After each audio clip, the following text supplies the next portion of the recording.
Hello and welcome back to the Lynn Lowdown. I'm Danny Vittori, and today we have on two women to talk about the Shoemakers strike events their organizations will be collaborating on. Thanks for coming on the show.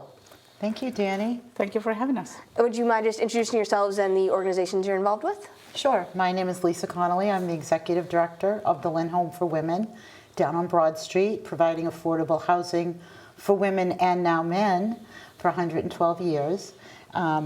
Being a bit of a history buff myself, Michelle approached me to do this commemorative strike, and it goes into a lot of the issues that I think are important at the Lynn Home, social justice and women's rights and pay equity. So we collaborated quickly before COVID and then had to shelve it until now. Yes, now it's a true dream come true. My name is Michelle Guzman, and I do a little bit of everything, but I'm a community organizer in day, and one of my passion is I found the Lynn Walking Shoe Tours, and that is the aspect that I bring for the history, and we are collaborating on that. So you have, it's 5 different events that you're going to be running, and it's going to start with some talks that we see we're going to talk about. So the basic theme of this event, aside from the strike, is all about resiliency of the human spirit. And that kicked off a gallery opening last week with the Black History Month involved as well, celebrating resiliency of the human spirit. And then from that, we're going to have 2 informational talks at the Lynn Home for Women, Washington Square Residence, 144 Broad Street. One will be on the 15th, and the other will be on the 22nd.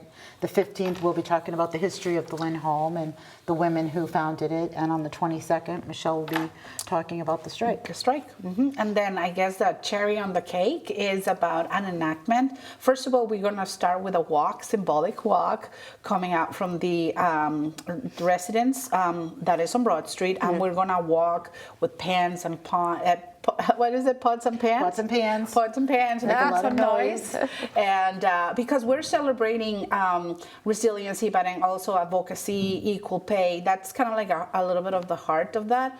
That starts at 6. Hopefully it's not going to be so cold, like in 1860. And then we're going to walk and go to Gala. That's where going to be the enactment. And I have to mention History Alive from Salem, Massachusetts is the one that are going to be performing that. That sounds like it will be interesting. And can you give a little bit of history about the strike? It happened in the 1860s, so would you be able to give a little history about it? Want to start? Okay. So the strike was looking for equal pay and better recognition of women, because what was happening is that in some cases men will work 16 hours a day and they will get paid $3 a week, and then women will get paid $1. And so it was very big disparity on that. And with the support of the men, women came together and talk about different perspectives, and they came together and walk, and that what is called the Great Ladies Procession. And I think it's important too to note that that was really the first labor strike known in society. They weren't, the society was moving from these little shoe self-contained at people's homes, the 10-footer that we hear about in Lynn, and moving into sort of the industrialized world of factories and, working for someone. And there were some problems with that we know of today as well. But the important thing I think about Lynn back at that time was a very progressive place and really sought to address a lot of issues. The abolitionists were here, women's issues, the strike. So it's a big part of history. And from our little one in Lynn, it grew to 25 communities across the state. 20,000 people, and then even at the time, Abraham Lincoln was interviewed the next day in Connecticut. He was running for president, and he mentioned that he believed in the right to strike. So yeah, we were definitely very famous. Oh yeah, Lynn has such a huge history with that. And what do you hope people learn, like visitors take away from it? What do you really hope that they learn from this? Well, I think that, for Michelle and I both, that the history of Lynn and the city of Lynn is a place that maybe has one infamous idea, but there's so much more here. And so, to that end, we like to keep the history alive and show that every group has come into its own through a fight.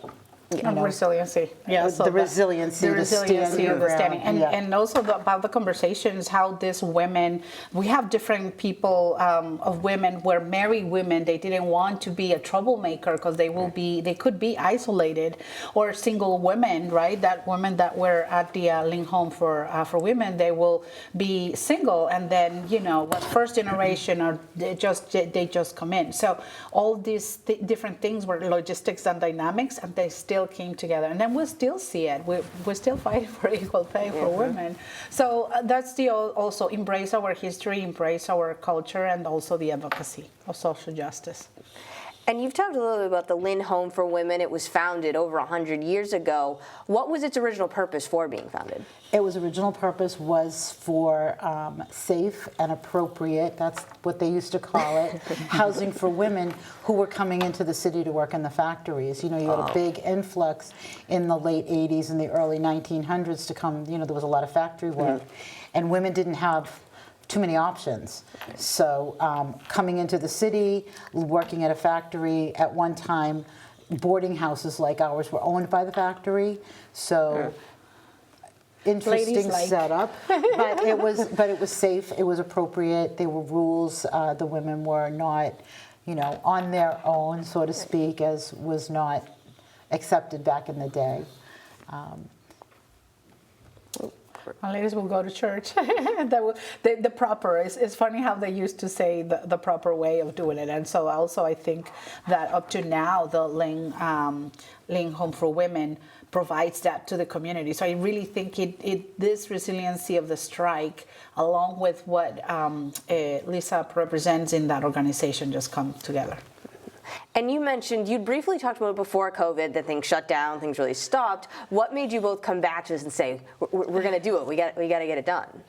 Well, mostly I think for me was like we have to make it bigger and better, and I think that is where the beauty of this collaboration comes with Lisa, but also being able to reach out to History Alive, where it's a very beautiful organization in Salem, and they already do shows and stuff, and then they coming. So this is our second show doing that.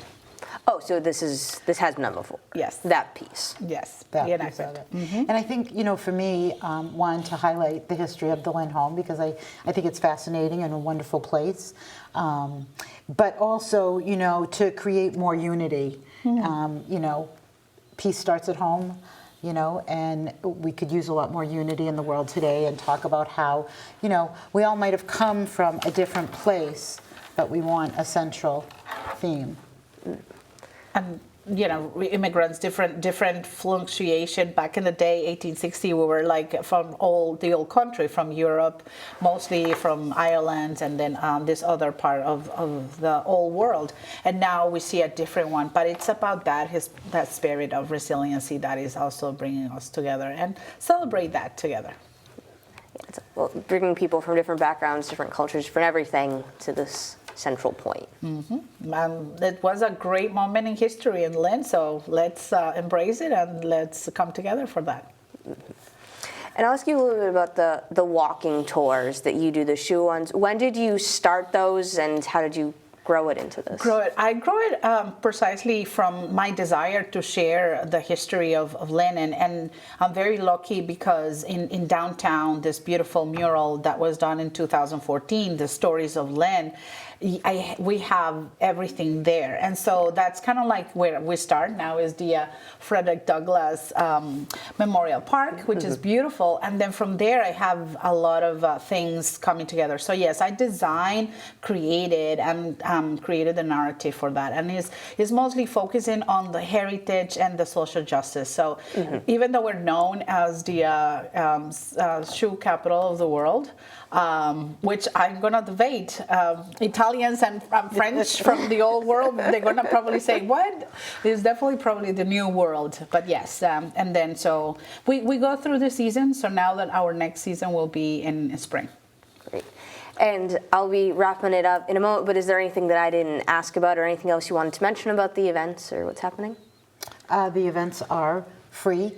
The 2 talks at the Washington Square residence are both free, open to the public. The event at the gala, I believe, is $15 for tickets.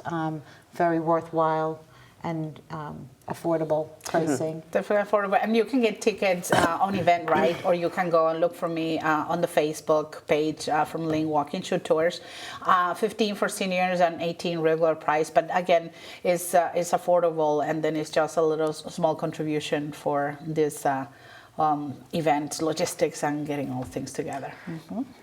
Well, it all sounds fantastic, and it's awesome that you're putting this on along with so many other people. And thanks for coming on again to give us some more background about it. Thank you for inviting us. Thank you for having us. Of course, anytime. And once again, my name's Danny Vittori. This has been the Lynn Lowdown, and we'll see you next week with more guests.